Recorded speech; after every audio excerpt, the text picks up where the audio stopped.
Machado de Assis e Carolina de Novaes, o brasileiro e a portuguesa que o amor uniu. Machado de Assis, 1839-1908, é não só amplamente considerado como a mais eminente figura da literatura brasileira, como é, certamente, um dos vultos exponenciais da literatura universal. Mestre da língua pelo estilo preciso e sóbrio, pelo processo técnico apuradíssimo, tendo tomado por inspiração, de preferência, temas e motivos brasileiros, haveria de se internacionalizar pelo uso da ironia e pela subtil análise das aventuras interiores das personagens dos seus livros. Foi em 1839, numa modesta casa no Morro do Livramento, na cidade do Rio de Janeiro, que nasceu o grande escritor brasileiro Joaquim Maria Machado de Assis, filho de um mulato pintor e dourador e de uma lavadeira portuguesa dos Açores. Naquele tempo, o Rio de Janeiro era a capital do Império. Tinha cerca de 300 mil habitantes, muitos de origem portuguesa, mas era grande o número de escravos. Nos morros, localizados no centro da cidade, encontravam-se, entre outros moradores importantes, famílias ricas de origem portuguesa. Uma dessas famílias possuía uma quinta, a Chácara do Livramento, pertencente à viúva de um antigo ministro e senador, onde trabalhavam muitos escravos e agregados. Agregados são pessoas que moravam na propriedade em troca de trabalho. Entre estes agregados, contavam-se os pais de Machado de Assis, protegidos da viúva, que se tornaria madrinha do pequeno Joaquim Maria. Aos 6 anos, o rapaz presenciou a morte da única irmã e, aos 10, perdeu a mãe. O seu pai casou novamente, mas acabou por falecer pouco tempo depois. Joaquim Maria acabou assim por ser criado pela madrasta. Às circunstâncias adversas de ser pobre e mulato, somaria mais tarde, na adolescência, o facto de ser epilético e gago. Machado de Assis terá apenas frequentado a ínfima escola primária do seu tempo de criança.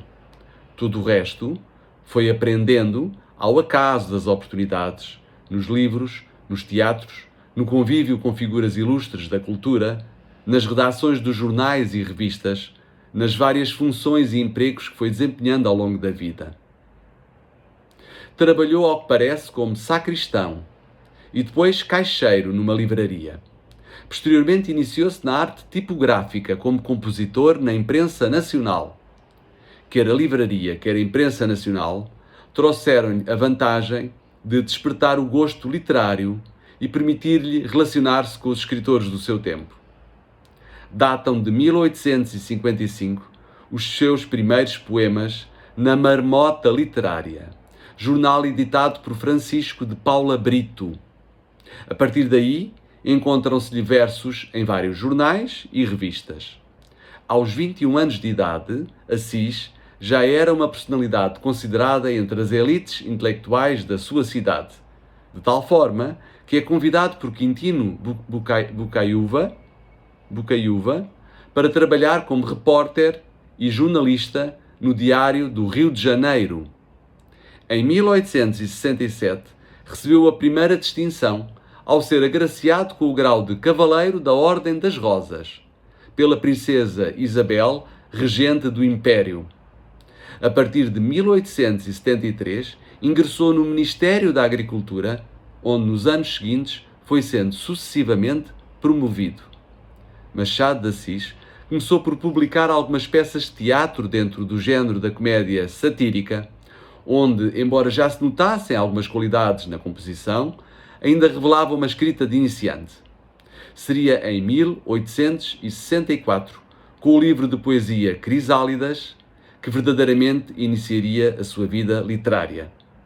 Não mais como tentativa, senão como atividade onde se começaria a notabilizar numa marcha ascendente no campo da poesia, da crónica, do conto e do romance, género onde se distinguiu, nomeadamente com a publicação das famosas Memórias Póstumas de Brás Cubas, Quincas Borba, Dom Casmurro e outros romances. A sua obra romanesca tem sido dividida em duas fases distintas.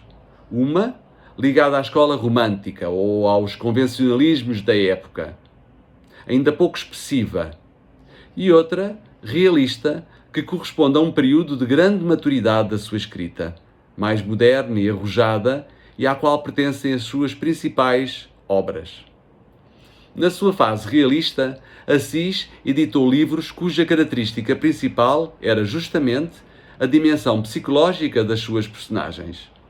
Livros que falam, sobretudo, do interior do humano e não em aspectos exteriores.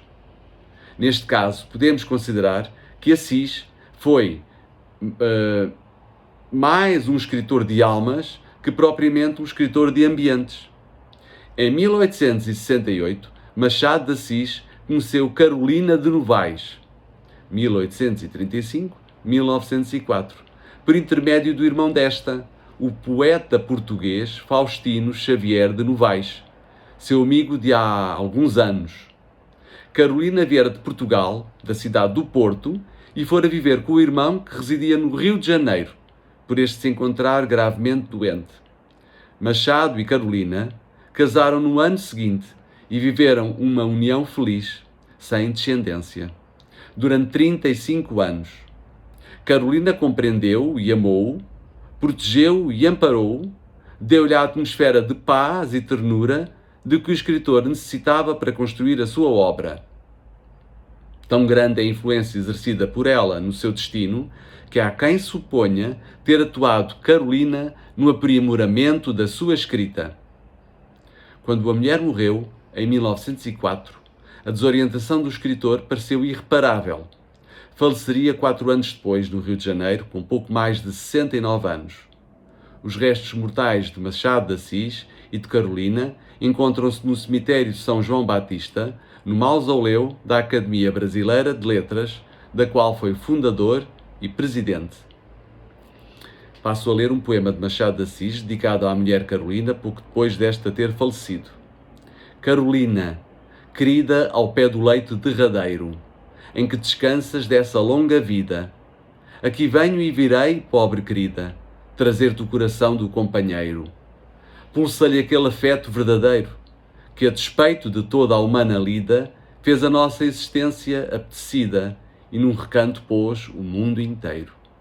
Trago-te flores, restos arrancados da terra que nos viu passar unidos e, ora mortos, nos deixa e separados. Que eu, se tenho nos olhos mal feridos, pensamentos de vida formulados, são pensamentos idos e vividos. Gratidão, fique bem e até à próxima.